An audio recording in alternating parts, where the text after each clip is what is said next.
Welcome, and thank you for joining me here on Made Up History to Fall Asleep to. I'm truly glad you're here tonight.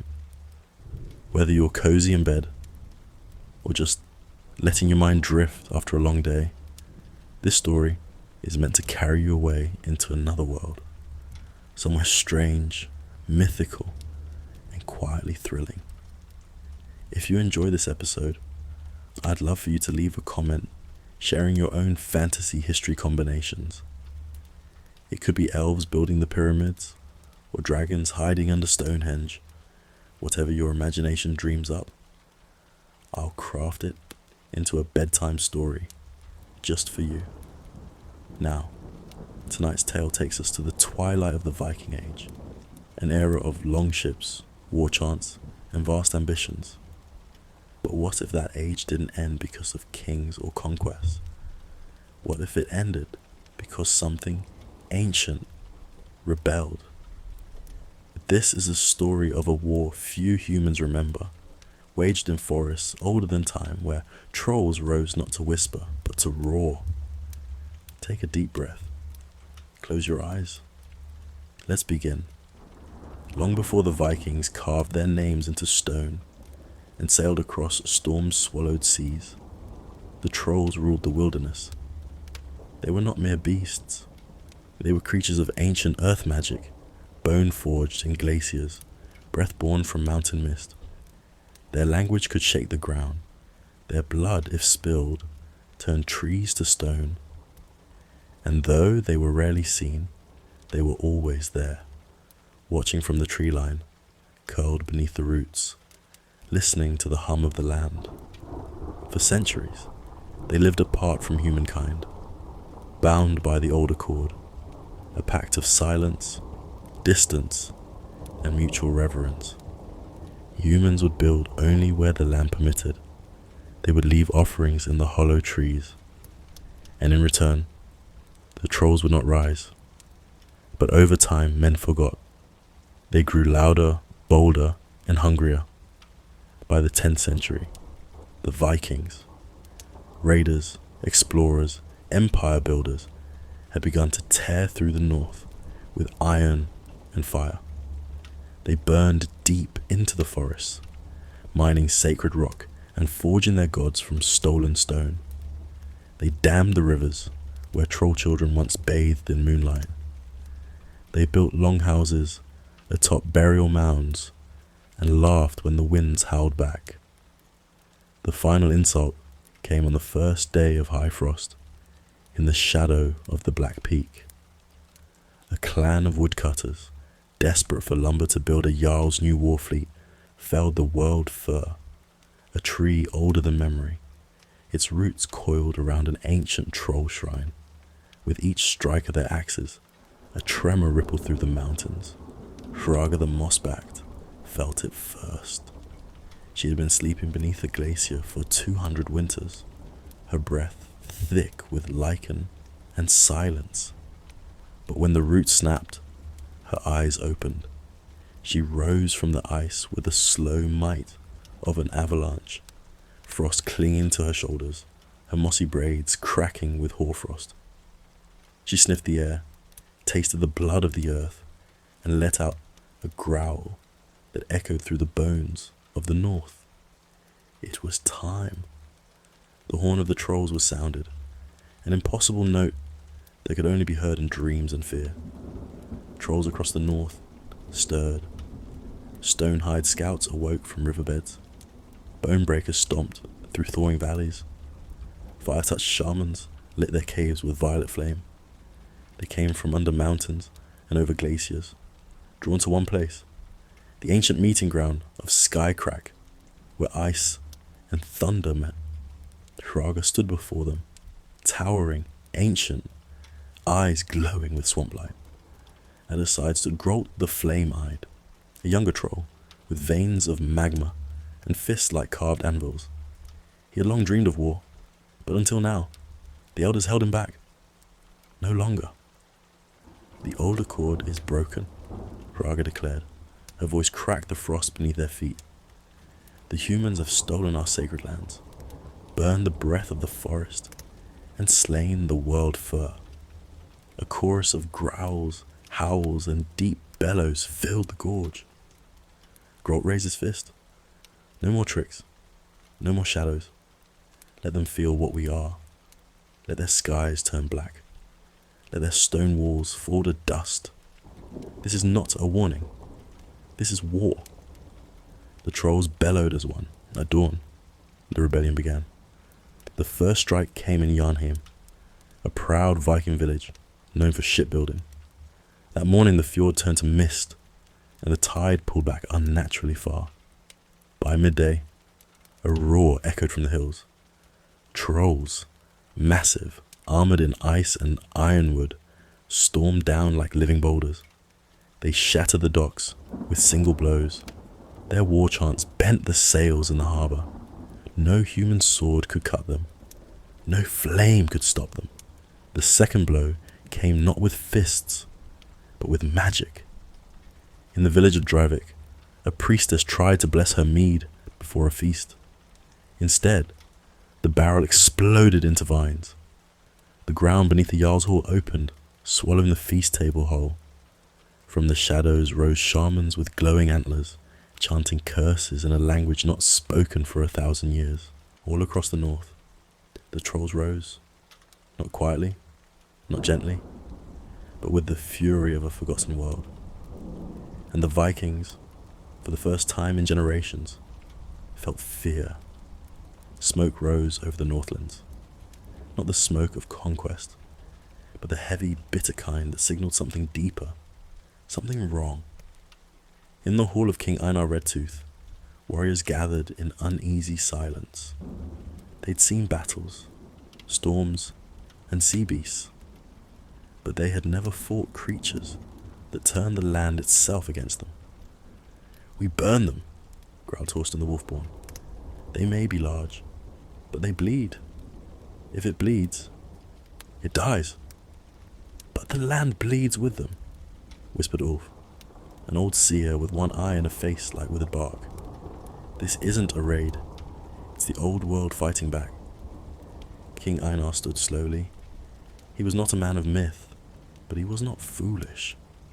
He had seen the trees walk in his youth, seen mountains move in dreams. "Gather the shield casters," he said, "and bring the Iron Priest. If the trolls want a war, we'll give them one. But war with trolls is not like war with men." By the second week, the weather itself rebelled. Snow fell upward in some villages. Rivers reversed. Compass needles spun endlessly. Warriors sent into the forests returned days later, mad or silent, their hair streaked with white as if they had aged decades. One band of elite Vikings, the Stormhands, marched on the Wormbark Grove, a sacred glen now crawling with troll scouts. They never reached it. The trees closed in behind them. The forest grew thicker with each step until the daylight vanished, replaced by a blue-green twilight that hummed with forgotten power. Only one man returned, crawling. His voice cracked from screaming. "They sang," he rasped. "They sang the forest into teeth." Back in the deep caves of Skycrack, Hraga and Grolt planned their next strike. "We've shaken their confidence," Grolt growled, dragging his claws across the stone map. "Now we shatter their hope. Let us take the Bridge of Hounds." Hraga hesitated. The Bridge of Hounds was an old Viking fortress built into a cliffside, a sacred place where they believed the gods still walked. It would be heavily guarded, blessed, fortified with runes. But that was precisely why it had to fall. "Take only those who dream in fire," she said, "and wake the Elder One beneath the crag." That night, Grolt led the assault.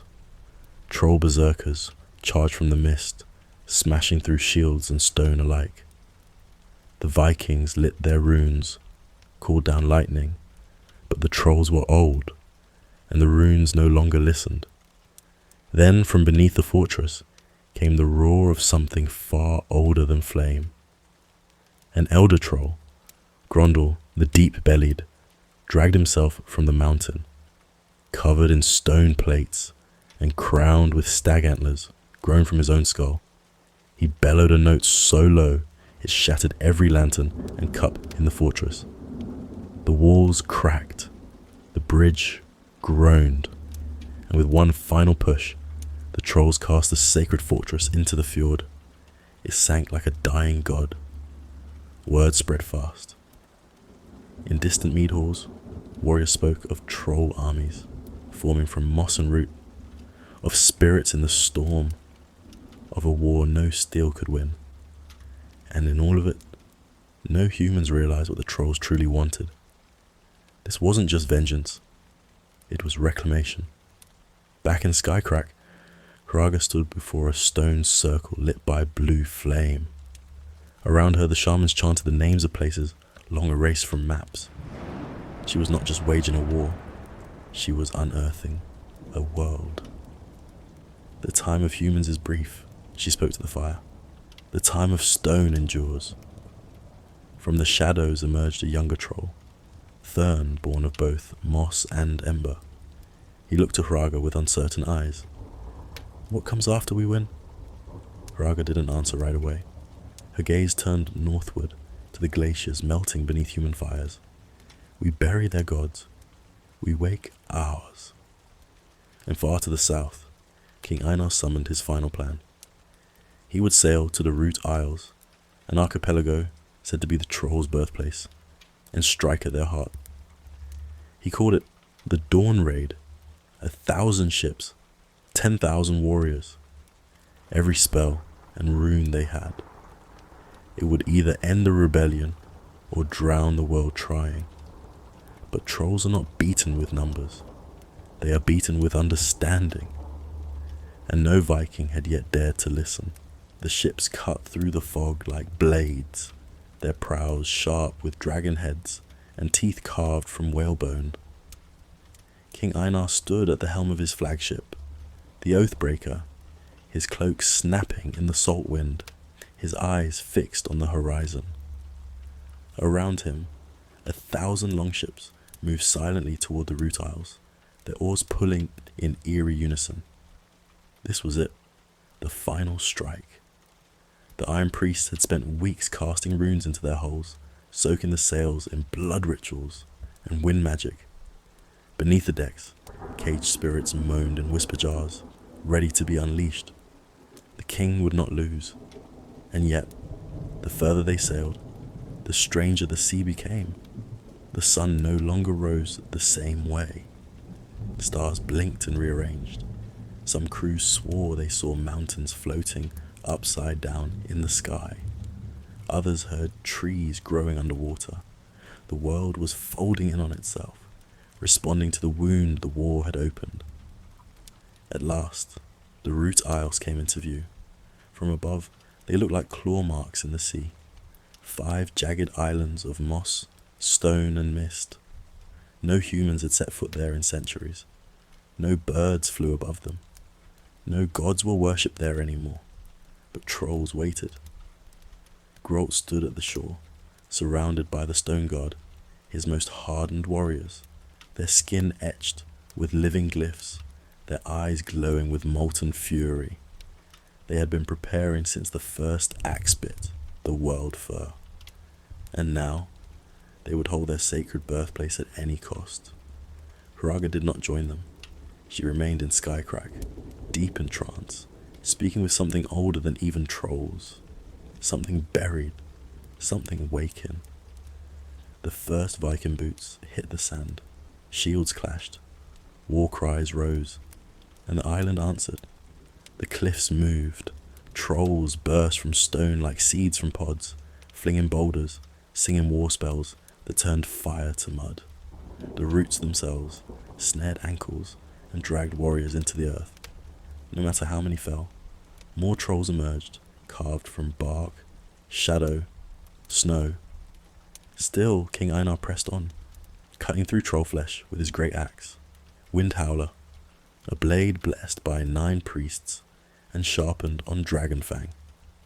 He reached the island's heart, a spiral hill crowned with runestones, the supposed source of troll power. If we break the stone, the spell breaks, he roared. But just as he raised Windhowler to strike, the hill cracked open, and from its core rose Hraga. She was no longer moss and frost. She was stone and sky, her limbs fused with mountain, her breath billowing with cloud. She had become part of the land itself. You would end the world, she said, her voice a storm in his bones. I would save mine, Einar answered. They fought, not as beings, but as forces. Axe against earth, flame against memory. Around them time seemed to slow, stretch, bend. Trees grew backward. Lightning crawled from the ground to the clouds. Grote, watching from the cliffs, felt the tremor ripple beneath his feet. The land was choosing. The magic was folding, thinning, unweaving itself. Then, silence. When the mist cleared, both Hraga and Einar were gone. The runestone stood untouched. The hill had swallowed its own heart. The trolls retreated, not in defeat, but in quiet resolution. Their leader had given everything to preserve what remained. And the humans no longer chased them. Back in the Viking lands, the sea refused to calm. Storms became constant. The trees refused to fall. Sickness spread in crops, but not in stone. Black moss crept over abandoned longhouses. And slowly, the age of Vikings ended, not with conquest, but with silence. Scholars would blame trade decline, climate, Christianity. But deep in the roots of the North, those who still remembered knew the truth. The trolls had risen, and they had won, not by killing, but by reminding the world that it was alive. And some nights, when the wind is cold and the moon burns a little too blue, you can still hear the trolls sing beneath the hills. They are not angry anymore, only watching. Welcome to a new story in our series of fantastical, made-up histories to help you drift off to sleep. Tonight, we invite you to explore the fog-laced streets of 1930s Berlin, where power struggles were not just political, but primal. Settle in, breathe deeply, and imagine a world where ancient instincts clawed their way into modern times. If you enjoy this tale, feel free to suggest your own strange combinations of history and legend in the comments below. Now let us begin with the night the werewolves seized Berlin. It began on a Monday, one of those grey, damp Berlin Mondays, where the sky feels like an old wool coat, thick and itching against the skin of the city. The date was October 16th, 1933. Officially, the papers announced nothing out of the ordinary, but in truth, the air was buzzing with something just beneath the surface, something old, feral, and patient. Hauptmann Alaric Brandt knew it was time. He stood alone on the rooftop of a forgotten opera house near Alexanderplatz, staring down at the city that had once been his kingdom. Not in this lifetime, of course, but many before. The blood remembered, even when the mind did not. And tonight, under a sky swollen with storm clouds and secrets, the blood stirred again. Alaric adjusted the leather strap on his officer's coat. The insignia he wore was no longer recognized by any army. It predated Prussia, even the Holy Roman Empire. A silver fang on a red field, the crest of the Moonborn. He clicked a small pocket watch open. Midnight, right on time. Far below, in the subway tunnels and alleys, the others moved into position. Dozens of them, hundreds. Some still wore human faces. Others, like Alaric, had already begun to change, just beneath the skin. Muscle memory twitched and stretched in anticipation. The plan was brutal in its elegance. Take the radio towers first, broadcast the truth. Then, the Reichstag. Not to destroy it, but to cleanse it. No more lies, no more fear. Just the raw, howling honesty of the old blood. By 12:20 a.m., the first tower fell. Technicians at the Haus der Rundfunks, a major broadcast center in Berlin, were stunned when the doors were ripped clean from their hinges. A figure strode through the smoke and debris, its coat trailing behind like a cape soaked in dusk. His eyes glowed amber. His teeth were not metaphorical. "Silence the Reich," he said, "and listen." Static gave way to a voice. Alaric's voice, smooth, deliberate, ancient.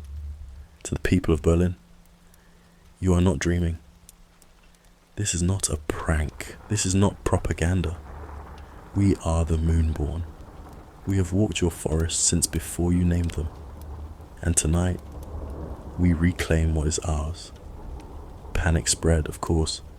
People thought it was some stunt, a rogue broadcast. But then came the sounds in the streets. Howls, gunshots, screams, laughter far too wild to be human. All across Berlin, those loyal to the Moonborn revealed themselves. In the government offices, Minister Roderick Weiss watched the unfolding chaos from his bunker. He had known this day might come. For years he had been tasked with keeping the old bloodlines under control. There had been files, whispers of families untouched by time, of claws behind masks. He'd read the reports. He hadn't believed most of them, but he did now. At 2 a.m., the Moonborn took the Tiergarten. A dozen werewolves ran free through the park, their howls a chorus that pierced through the concrete and glass. By 3:15, a small regiment of police tried to hold the Kurfürstendamm. They failed. Alaric moved like smoke through their ranks, not just a brute, but a tactician, a warlord whose mind held centuries of bloodshed. He didn't kill unless necessary, but when he did, it was fast, clean, almost reverence. Daylight came reluctantly. By then, the city was no longer fully under human control. Journalists trapped in the Berlin and Morgenpost offices typed furiously. One headline was drafted, then deleted. Monsters in Berlin? Too vague. Feral rebellion? Too poetic. They settled on military coup led by secret society. Still, none of them truly understood what was happening. How could they? These weren't rebels. They weren't even just werewolves. They were ancestors, claiming what they believed had been stolen from them by centuries of iron, fire, and dogma. But not everyone agreed with Alaric. In the shadows of Neukölln, another figure moved quietly. Isolde Krantz, a Moonborn exile. She had once been Alaric's closest advisor, but she'd walked away when he first began preaching about pure blood and old hierarchies. To her, being a werewolf wasn't about dominance. It was about protection. She had her own pack now. Smaller, less violent, but no less powerful. And she watched as Alaric's vision turned the city into a battlefield. For her, the real question wasn't whether the coup would succeed. It was what kind of world would remain afterward. But the unrest was far from over. The city, once a sprawling hub of human activity, now resembled a sprawling chessboard, its squares occupied by shifting forces of fur, claws, and whispered secrets. The Moonborn's grip tightened like a vice, and Alaric's orders came swift and sharp. Every corner, every rooftop, every cellar was either claimed or fiercely contested. The human resistance had splintered. Some fled in fear, while others, drawn by the pulse of ancient bloodlines awakening, rose in defiance. Isolde moved through the city with silent grace, slipping between shadows to gather her scattered pack. Unlike Alaric's brutal and uncompromising approach, she sought a way to protect the innocent caught in the crossfire. those humans who had no stake in the eternal war between beast and man. She had seen too much bloodshed, too many friends lost to the hunger of power. Her footsteps echoed softly in the darkened alleys as she came upon the burnt-out shell of an old theatre, a place that once hummed with music and laughter, but now stood silent and ruined, much like the fragile peace Berlin once held. Here, Isolde confronted Alaric, her voice steady, yet weighted with years of disillusionment and sorrow. This isn't the way, Alaric. You're not saving us. You're dooming us all. Alaric's amber eyes, glowing faintly in the dim light, flickered with an emotion that was almost regret. You don't understand, Isolde. This city, this age, it's dying. The old blood must rise again, or everything we are, everything we fought for will be lost. We either take our place now, or be erased from history. The city's heartbeat was a pulse of chaos. At noon, the coup reached its climax as Alaric and his pack stormed the Reichstag. The building, a symbol of human power and democracy, was draped in the silver and crimson banners of the Moonborn, marking it as the new throne of the werewolf reign. Alaric stood on the steps, his voice booming through hastily rigged speakers, broadcasting one final message. We are not monsters. We are the truth of this land. Tonight, Berlin breathes anew. But beneath the surface, whispers of betrayal stirred. Some of Alaric's closest allies questioned his ruthlessness and his willingness to sacrifice everything for power. Isolde, sensing the fragile fault lines within their ranks, prepared for the inevitable clash, a rebellion within the rebellion. Because sometimes the fiercest battles are not against outside enemies, but against the darkness inside ourselves.